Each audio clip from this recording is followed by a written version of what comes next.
Now to the end of the world. This year is cause for concern that we've only got a year left on the planet. And more than 100 San Diegans are preparing for the 2012 and the end of the world.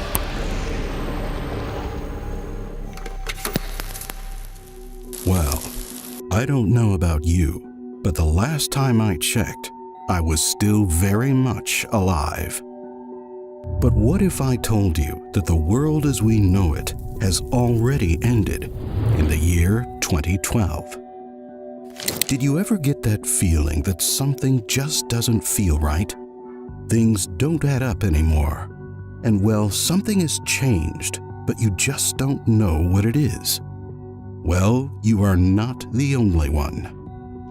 On December 5th, 2013, it was reported that anti-apartheid activist, politician, and the first president of South Africa, Nelson Mandela, sadly passed away. Except that many people remembered him dying in prison in the 1980s. Immediately, this strange phenomenon blew up on the internet, with people reporting other instances where the reality that they remember differed ever so slightly from what is actually reality, dubbing this phenomenon the Mandela effect. What is that? Take a look at this picture. You might think there's nothing wrong with the Pokemon character Pikachu, but would you be surprised if I told you that the black tip on the back of his tail never existed? Another instance is in the movie Star Wars, where you might remember Darth Vader saying, "Luke, I am your father." Except that the line was never in the movie at all, and he actually says, "No, I am your father." Snow White and the Seven Dwarfs? Mirror, mirror on the wall, who's the fairest of them all? Well, that's not it. And it's actually Magic Mirror on the Wall, who's the fairest of them all?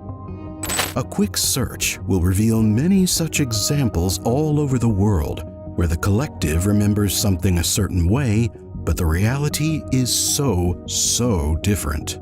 But maybe one of the more chilling examples comes from the children's hit TV series The Berenstain Bears, where I could swear that it was spelt S-T-E-I-N, except it has and always has been Berenstain Bears spelt with an A.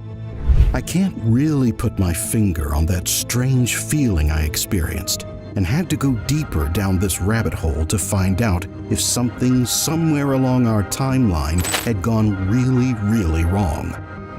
Some say that this is proof that time travelers already exist and have been time traveling back and forth in time, changing history as we know it, ever so slightly. But perhaps there is something a little more sinister at play. That is where I came across this.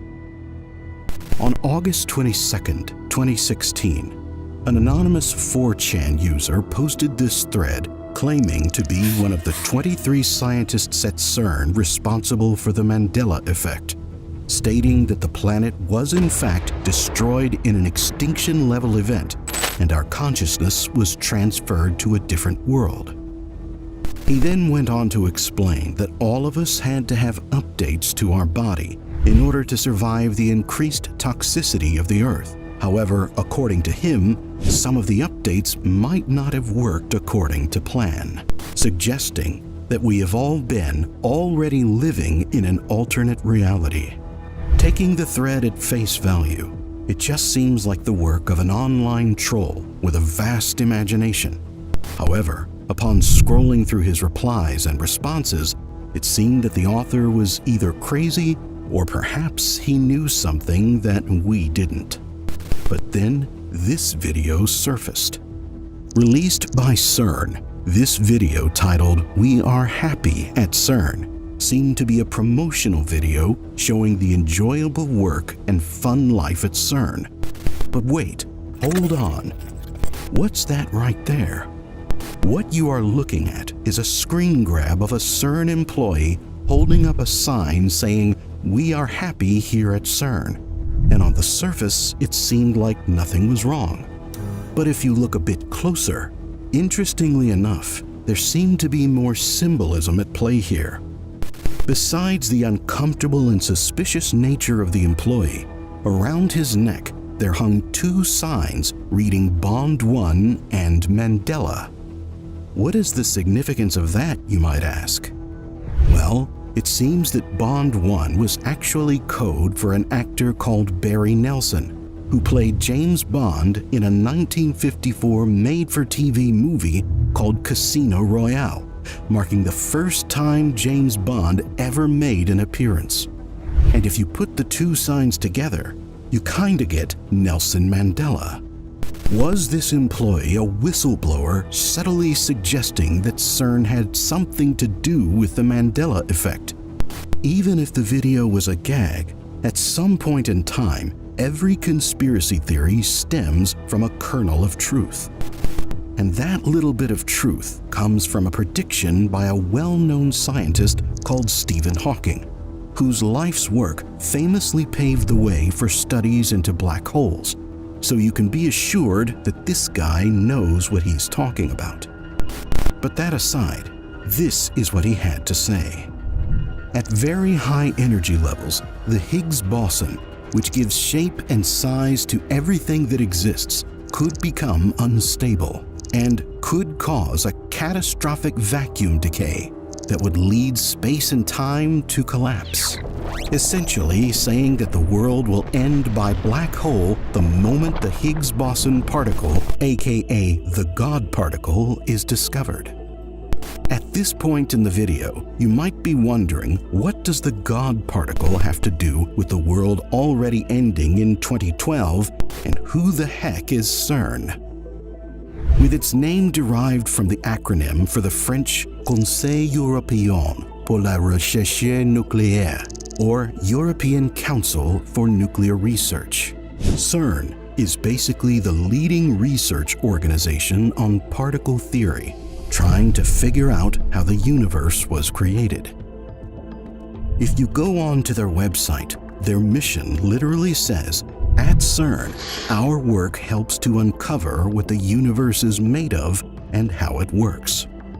Their endeavors include building the largest hadron collider in the world and attempts to create tiny black holes for studying antimatter. Wait, create tiny black holes? What? Am I the only one that feels like this is a tad bit, I don't know, dangerous? Never mind the fact that they have a Lord Shiva statue out on their front porch, which just happens to be the Hindu god of destruction, or that their logo sports 666, the number of the beast. It is very clear that the work CERN is doing seems to be skewed towards playing God. And when it comes to playing God, we immediately think of one person, the prince of the world himself, Satan. Don't just take my word that something suspicious is going on at CERN, because here is another coincidence for you.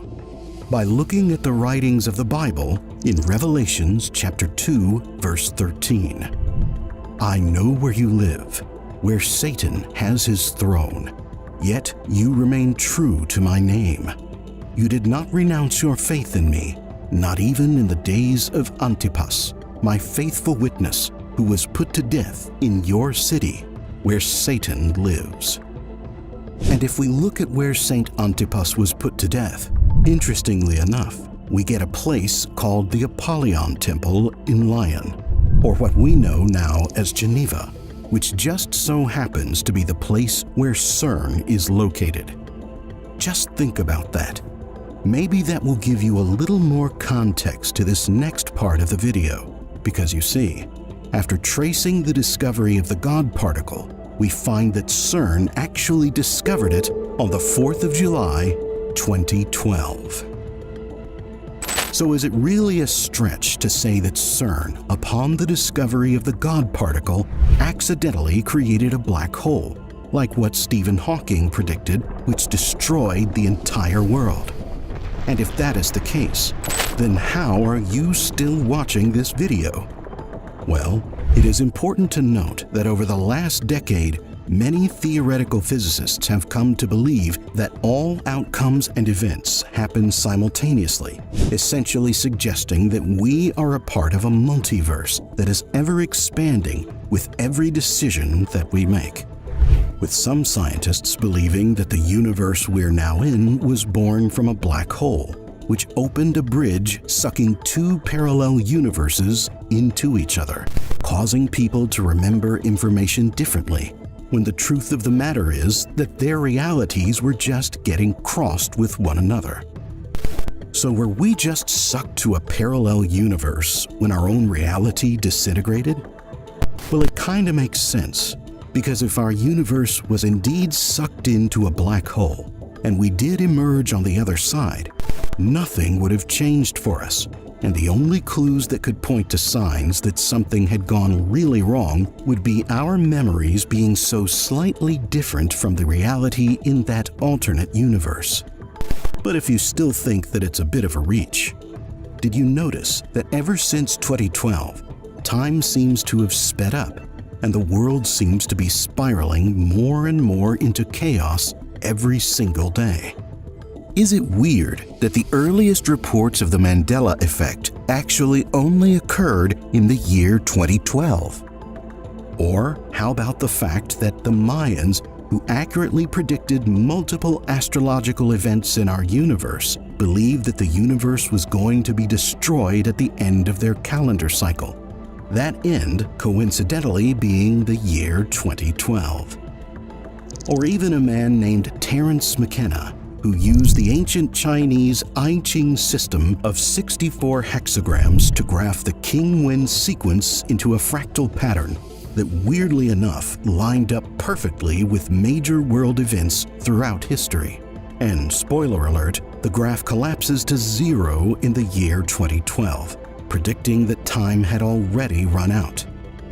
But perhaps the most peculiar one was a whistleblower by the name of Preston B. Nichols, who wrote books detailing time travel experiments at the Montauk Air Force Base, which was eventually confirmed by CIA declassified documents, claiming that despite their successes in traveling through time, they were somehow never able to time travel past the year 2012, because they could find no future beyond it.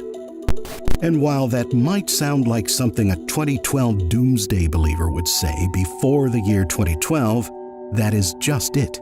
He made that claim in 2014, a whole 2 years after the world supposedly ended. Normally, people predict the end of the world before the world ends, not after, and certainly not after the world survives.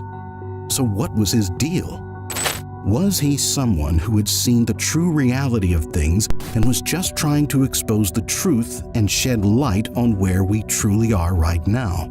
With so many consequences pointing to the year 2012, you'd have to admit that some major event happened around that date, which warped what we know as reality. But maybe the question that we should be asking now is, if CERN had destroyed the world, how would we know? And where exactly are we now?